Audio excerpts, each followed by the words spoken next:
Hello friend, स्वागत है आपका एनक्यू स्टडी यूट्यूब चैनल पर। बिहार डीएलएड के प्रवेश परीक्षा 2025 का होना है, जिसमें जो विज्ञान से 20 प्रश्न आएंगे उसके लिए हमने 20 टॉप साइंस के क्वेश्चंस को लेकर के आए हैं, जो आपकी आने वाले परीक्षा में बहुत लाभकारी होगा। आइए हम लोग चलते हैं, पहले प्रश्न को देखते हैं। पहला नंबर प्रश्न है हमारे स्क्रीन पर कि मानव आँख की रेटिना द्वारा बनाई गई छवि होती है। यानी हम लोग जो अपने आँखों से देखते हैं तो हमारे आँखों की रेटिना पर जो तस्वीर बनती है तो वो तस्वीर किस प्रकार की होती है, वो उसका प्रतिबिंब कैसा होता है। तो हम लोग जो वस्तु को देखते हैं वो वास्तविक वस्तु का प्रतिबिंब बनता है या आभासी प्रतिबिंब बनता है या फिर किस प्रकार का प्रतिबिंब बनता है। तो इसका जो सही उत्तर हो जाएगा पहला नंबर प्रश्न का ऑप्शन नंबर बी कि वास्तविक और उल्टा प्रतिबिंब जो है हमारे आँख के रेटिना पर बनता है और फिर रेटिना जो है उसे सीधा करके हमारा दिमाग उसे जज कर पाता है। नेक्स्ट प्रश्न की ओर बढ़ते हैं। अगला क्वेश्चन है हमारे स्क्रीन, क्वेश्चन नंबर दूसरा है हमारे स्क्रीन पर कि किसी दर्पण से वस्तु का प्रतिबिंब बड़ा बनता है। किस दर्पण से वस्तु का प्रतिबिंब बड़ा बनता है? तो दर्पण हम लोग तीन प्रकार का जो पढ़े हैं, दो गोलीय दर्पण में, एक अवतल और एक उत्तल, और एक समतल दर्पण। तो समतल दर्पण में हमेशा जो है वस्तु के बराबर आकार का प्रतिबिंब बनता है और उत्तल दर्पण में हमेशा वस्तु के छोटा प्रतिबिंब बनता है, वस्तु से हमेशा छोटा। किसमें? उत्तल में। और समतल में हमेशा वस्तु के बराबर प्रतिबिंब बनता है। अतः वस्तु से बड़ा जो प्रतिबिंब बनेगा वह प्रतिबिंब जो है अवतल दर्पण के केस में बनेगा। यानी ऑप्शन नंबर बी दूसरा नंबर प्रश्न का सबसे सही उत्तर क्या हो जाएगा? ऑप्शन नंबर बी के अवतल दर्पण के केस में हमेशा वस्तु से बड़ा वस्तु का प्रतिबिंब, हमेशा नहीं, वस्तु से बड़ा वस्तु का प्रतिबिंब बनता है। अवतल दर्पण में तीनों तरह का प्रतिबिंब बनता है। आपको अवतल दर्पण में मतलब वस्तु के समान आकार का प्रतिबिंब बनता है, वस्तु से छोटा भी प्रतिबिंब बनता है, वस्तु से बड़ा भी प्रतिबिंब बनता है, आभासी प्रतिबिंब भी बनता है और वास्तविक प्रतिबिंब भी बनता है। समतल और उत्तल में केवल आभासी बनता है, लेकिन अवतल में आभासी और वास्तविक दोनों प्रकार के प्रतिबिंब बनते हैं। अगले प्रश्न की ओर बढ़ते हैं। तीसरा नंबर प्रश्न है हमारे स्क्रीन पर। इससे पहले हम आपसे रिक्वेस्ट करेंगे कि दोस्तों, अगर आप हमारे चैनल पर अब तक नए हैं, सब्सक्राइब नहीं किया है, तो प्लीज़ आप चैनल को सब्सक्राइब करते हुए बेल आइकन को दबा लीजिए, ताकि कोई भी अपडेट्स आए तो सबसे पहले आप तक पहुंचेगा। प्रश्न है हमारे स्क्रीन पर कि निम्नलिखित में से कौन सा लेंस निकट दृष्टि दोष को ठीक करने के लिए उपयोग किया जाता है? निकट दृष्टि दोष से जो व्यक्ति ग्रसित रहते हैं उन्हें नज़दीक की वस्तु का साफ साफ दिखता है, दूर की वस्तु साफ साफ नहीं दिख पाती है। तो इस प्रकार निकट दृष्टि दोष के उपचार के लिए जो है तीसरा का ऑप्शन नंबर सी हो जाएगा कि अवतल लेंस का प्रयोग किया जाता है, जिससे हम लोग जो है निकट की वस्तु का उपचार आसानी से, निकट दृष्टि दोष का उपचार आसानी से किया जा सकता है। प्रश्न है कि निम्नलिखित में से कौन उपकरण विद्युत धारा की उपस्थिति को दर्शाता है? यहाँ पर जो ऑप्शंस है हमारे उसमें से गैल्वेनोमीटर है, मोटर है, जनरेटर है और वोल्ट मीटर है। हम लोग एक एक करके जानते हैं। वोल्ट मीटर से जो है हम लोग किसी भी परिपथ का वोल्टेज को मापते हैं, वोल्टेज को मेजर करने के लिए वोल्ट मीटर का इस्तेमाल होता है। उसी प्रकार जनरेटर है, तो जनरेटर क्या करता है? तो यह यांत्रिक ऊर्जा को, जनरेटर जो है यांत्रिक ऊर्जा को विद्युत ऊर्जा में परिवर्तन करने का काम जनरेटर करता है। मोटर है, यह विद्युत ऊर्जा से यांत्रिक ऊर्जा में परिवर्तन करता है। यानी हम कह सकते हैं कि मोटर जनरेटर एक दूसरे का मतलब रेसिप्रोकल उल्टा है। वहीं गैल्वेनोमीटर जो है, इससे हम लोग विद्युत धारा, उसके साथ साथ जो है मतलब प्रतिरोध वगैरह का भी मेजर कर लेते हैं। अर्थात चौथा का ऑप्शन नंबर एक करेक्ट आंसर हो जाएगा। हम सभी प्रश्नों का डिस्क्रिप्शन इसलिए बताते चलते हैं ताकि उससे रिलेटेड आने वाला प्रश्न आपका नहीं छूटेगा। इसलिए हम आपसे ये कहेंगे कि अगर आप हमसे पहले उत्तर कर पाते हैं तो आप कमेंट करके ज़रूर बताइएगा। पाँचवा नंबर सवाल है हमारे स्क्रीन पर कि दाएं हाथ के अंगूठे के नियम को किसने प्रतिपादित किया था? यानी दाएं हाथ के ये अंगूठे का नियम किन्होंने दिया है? फ्लेमिंग है, आइंस्टीन है, मैक्सवेल है। तो यहाँ पर ऑप्शन नंबर डी सही उत्तर हो जाएगा कि मैक्सवेल के द्वारा जो है राइट हैंड रूल्स का प्रतिपादन किया गया है। नेक्स्ट उत्तर है कि ये छठा नंबर प्रश्न है, विभवांतर का एसआई मात्रक क्या होता है? एसआई मात्रक विभवांतर के लिए क्या होगा? तो यहाँ पर ऑप्शन छठा का जो सबसे करेक्ट आंसर उत्तर होगा वो ऑप्शन नंबर ए के विभवांतर के लिए जो है वो वोल्ट होगा। ओम जो है यह प्रतिरोध का एसआई मात्रक है। किसका? ओम प्रतिरोध का एसआई मात्रक है, एम्पियर जो है यह धारा का एसआई मात्रक है, विद्युत धारा का, और कूलम जो है यह आवेश का एसआई मात्रक है। आवेश का एसआई मात्रक कौन है? कूलम। विद्युत धारा का एसआई मात्रक कौन है? एम्पियर। प्रतिरोध का एसआई मात्रक क्या है? ओम। और विभवांतर का एसआई मात्रक क्या है? वोल्ट। याद रखेंगे हम लोग। अगले प्रश्न की ओर बढ़ते हैं। नेक्स्ट क्वेश्चन है हमारे स्क्रीन पर सवाल 7 कि निम्नलिखित में से किस संयोजन के द्वारा प्रतिरोध का मान बढ़ता है? तो प्रतिरोध का दो प्रकार का संयोजन हम लोगों ने पढ़ा है। एक संयोजन को जानते हैं श्रेणी क्रम संयोजन के नाम से, जिसमें प्रतिरोध जो है इस प्रकार से संयोजित किए जाते हैं, और दूसरे क्रम को जानते हैं हम लोग समांतर क्रम के, जिसमें जो है प्रतिरोध को नीचे जो दिखाया जा रहा है इस प्रकार से ये प्रतिरोध को किसी भी परिपथ से जोड़ा जाता है।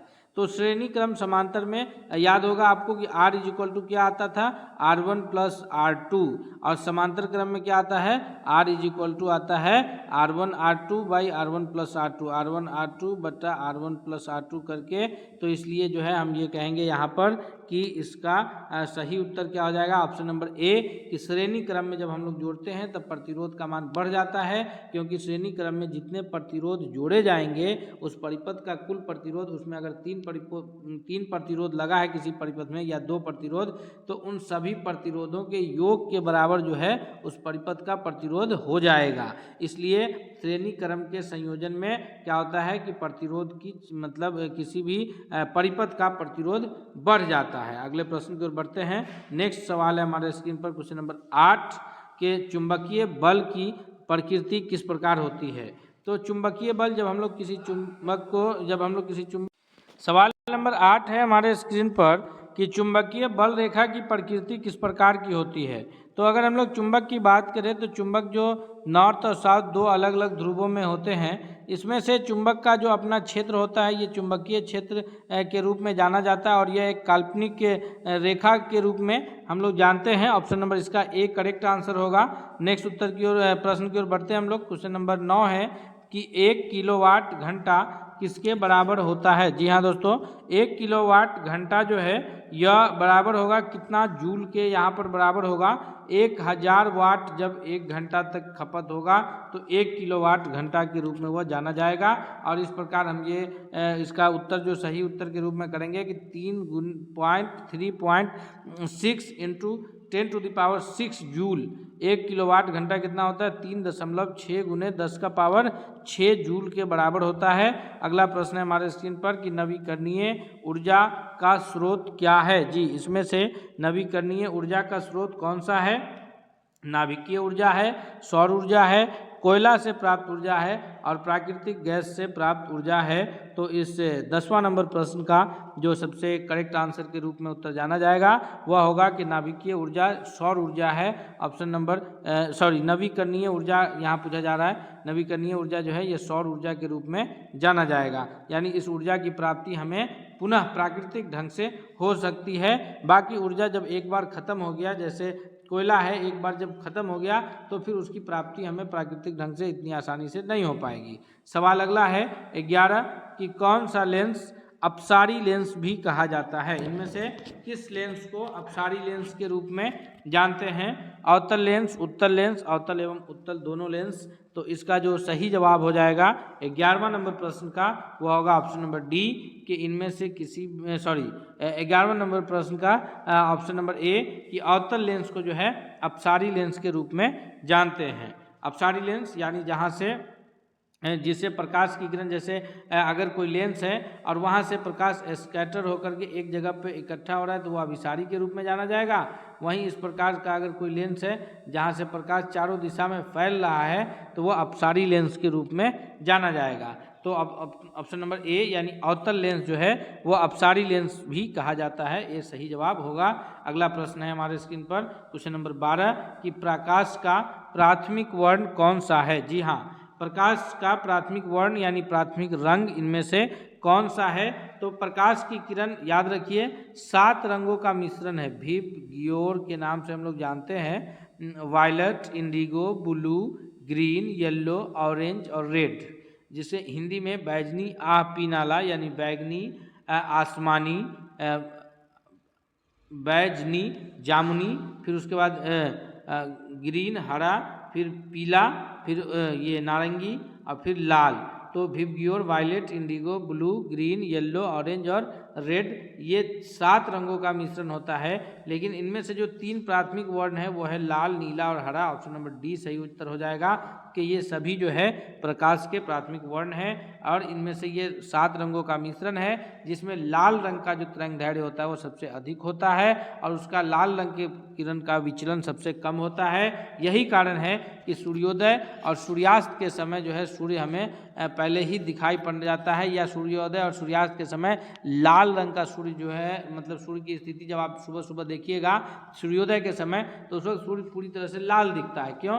क्योंकि जब सूर्य की प्रकाश अपने सातों अलग अलग रंगों में ये मार्ग में चलती है तो लाल रंग का कम विचलन होने के कारण वह प्रकाश पृथ्वी पर सबसे पहले आ जाती है, बाकी प्रकाश थोड़ा सा समय लगता है, इसलिए वो लाल कलर का दिखता है। और सूर्य के प्रकाश को ये पृथ्वी तक आने में लगभग 8 मिनट का समय लगता है, याद रखिएगा। अगले प्रश्न की ओर बढ़ते हैं। सवाल नंबर 13 है कि 1 HP किसके बराबर है? 1 HP यानी 1 हॉर्स पावर, हिंदी में अश्व शक्ति। अश्व माने घोड़ा, ये अश्व जो है संस्कृत का शब्द है। तो 1 हॉर्स पावर, 1 हॉर्स पावर कितने के बराबर होगा? तो 1 हॉर्स पावर जो शक्ति पावर होता है यह 746 वाट, कितना? 746 वाट के बराबर होगा। ऑप्शन नंबर इसका ए सबसे करेक्ट आंसर हो जाएगा। अब जो मोटर खरीदने जाते हैं तो वहाँ पर HP, 1 HP, half HP, 2 HP, तो 1 HP का मतलब हो गया कि 746 वाट पावर का आपको मोटर मिला। हाफ HP का मतलब है कि 746 का आधा, यानी आपको 3.5 पौने 400 वाट का मोटर मिला। उसी प्रकार अगर 2 HP का ले रहे हैं यानी 746 का डबल का आप ले रहे हैं, तो ये उसके पावर को बताता है, HP हॉर्स पावर को। अगला प्रश्न है हमारे स्क्रीन पर कि जब किसी चालक तार से विद्युत धारा प्रवाहित होती है तो उसमें कौन सा कण गतिशील होता है? जी हाँ, तो जब किसी चालक तार से अगर विद्युत धारा प्रवाहित की जाती है तो उस समय ये जो परमाणु आयन और प्रोटॉन नहीं बल्कि इलेक्ट्रॉन गति में रहता है। ऑप्शन नंबर डी इसका करेक्ट आंसर होगा, क्योंकि इलेक्ट्रॉन जो होता है वो किसी भी परमाणु के कक्षा में उपस्थित रहता है और प्रोटॉन नाभिक में उपस्थित रहता है। तो इलेक्ट्रॉन कक्षा में उपस्थित रहने के कारण जो है इलेक्ट्रॉन गतिशील रहते हैं और विद्युत धारा प्रवाहित होते समय इलेक्ट्रॉन की गतियाँ रहती है, इसके वजह से आवेश का प्रवाह हो पाता है। तो 14 का ऑप्शन नंबर डी सही जवाब होगा। अगले प्रश्न की ओर बढ़ते हैं। क्वेश्चन नंबर 15 है कि एम्पियर घंटा किसका मात्रक है? जी, तो एम्पियर जो है यह तो विद्युत धारा का मात्रक है, वहीं घंटा समय का बड़ा मात्रक है, क्योंकि समय का मात्रक जो है समय का ऐसा ही मात्रक तो सेकंड है, लेकिन घंटा हम लोग उससे बड़े मात्रक के रूप में इस्तेमाल करते हैं। एम्पियर घंटा है तो एम्पियर घंटा यानी ये हो गया एम्पियर क्या हो गया? धारा बट्टा समय। तो धारा बट्टा समय क्या कहलाता है? तो यह कहलाता है आवेश का ऐसा ही मात्रक हो जाएगा। 15 का ऑप्शन नंबर बी सबसे करेक्ट आंसर हो जाएगा कि चार्ज बराबर होता है, चार्ज बराबर धारा बटा समय, ये यानी चार्ज का ऐसा मात्रक आवेश बराबर क्या हो जाएगा? एम्पियर प्रति घंटा। अगले प्रश्न की ओर बढ़ते हैं। सवाल नंबर 16 है। इससे पहले हम आपसे एक बार फिर रिक्वेस्ट करते हैं दोस्तों कि यदि आप हमारे चैनल पर अब तक नए हैं, चैनल को सब्सक्राइब नहीं किया है, तो प्लीज़ आप एक बार चैनल को सब्सक्राइब कर लीजिए और साथ ही साथ आप बेल आइकन को दबा लीजिए कि कोई भी अपडेट्स आपको आए तो सबसे पहले पहुँचे। और वीडियो पसंद आ रहा है तो लाइक जरूर कीजिएगा।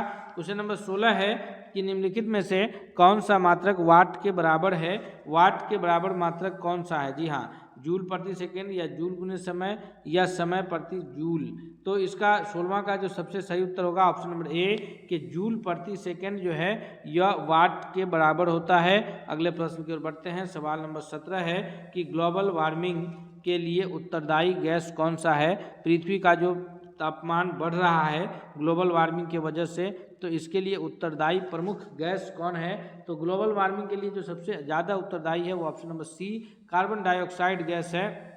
इस वजह से हम लोग को चाहिए कि कार्बन डाइऑक्साइड गैस के कम करने के लिए अधिक से अधिक मात्रा में पेड़ पौधा लगाना चाहिए, क्योंकि जब पेड़ पौधा होगा तो पेड़ पौधे जो हैं वो कार्बन डाइऑक्साइड गैस का इस्तेमाल अपने प्रकाश संश्लेषण की क्रिया के दौरान करेंगे, और प्रकाश संश्लेषण की क्रिया के दौरान जब पेड़ पौधे ये CO2 का इस्तेमाल करेंगे तो उनकी खपत ज़्यादा होगी, तो वो उसकी मात्रा ये वायुमंडल में कमेगी, और वायुमंडल में उसकी मात्रा कमेगी। इसका अर्थ यह हुआ कि इसके वजह से मतलब ये जो पृथ्वी का तापमान है उसमें उतनी बढ़त नहीं होगी, गिरावट रहेगी। अर्थात ये ग्लोबल वार्मिंग की समस्या को रोकने के लिए समाधान क्या है? पेड़ पौधा वृक्षारोपण करना।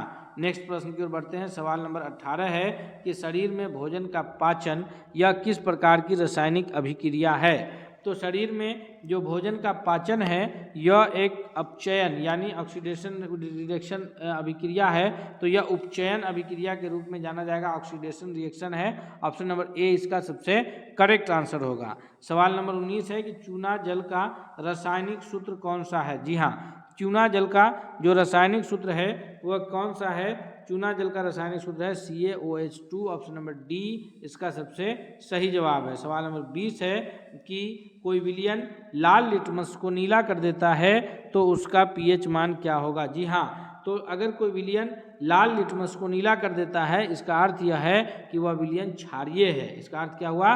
कि वह विलयन क्षारीय है। और क्षारीय विलयन का जो pH मान होता है वो 7.1 से लेकर के 14 तक रहता है। 7 तो बिल्कुल उदासीन का हो गया, तो 7.1 से 14 तक क्षारीय विलयन का रहता है। और जो विलयन नीला लिटमस को लाल करेगा, प्रश्न को समझिएगा आप, जो विलयन नीला लिटमस को लाल करेगा उसका विलयन का pH मान क्या होगा? 7 से कम होगा। और वह कैसा विलयन होगा? वह अम्लीय विलयन होगा। और जो लाल लिटमस को नीला करेगा वो क्या होगा? तो उसका pH मान 7 से ज़्यादा होगा और वह क्षारीय विलयन होगा। तो 7 से ज़्यादा 11 भी है और ये 10 भी है। अर्थात ऑप्शन नंबर डी की ए और बी दोनों सही उत्तर, ऑप्शन नंबर डी इसका सबसे करेक्ट आंसर हो जाएगा। नेक्स्ट प्रश्न इस प्रकार दोस्तों 20 महत्वपूर्ण प्रश्नों को हम लोग जो है 20/20 कवर किए हैं और हम उम्मीद करते हैं कि इससे आने वाला प्रश्न आपका परीक्षा में नहीं छूटेगा। साथ ही साथ आपसे रिक्वेस्ट है कि आप चलते चलते अगर वीडियो को लाइक नहीं किए तो लाइक कीजिए और चैनल को सब्सक्राइब जरूर कर लीजिए ताकि अगला सेट आपको सबसे पहले मिले। मिलते हैं अगले सेट के साथ, तब तक के लिए बहुत बहुत धन्यवाद।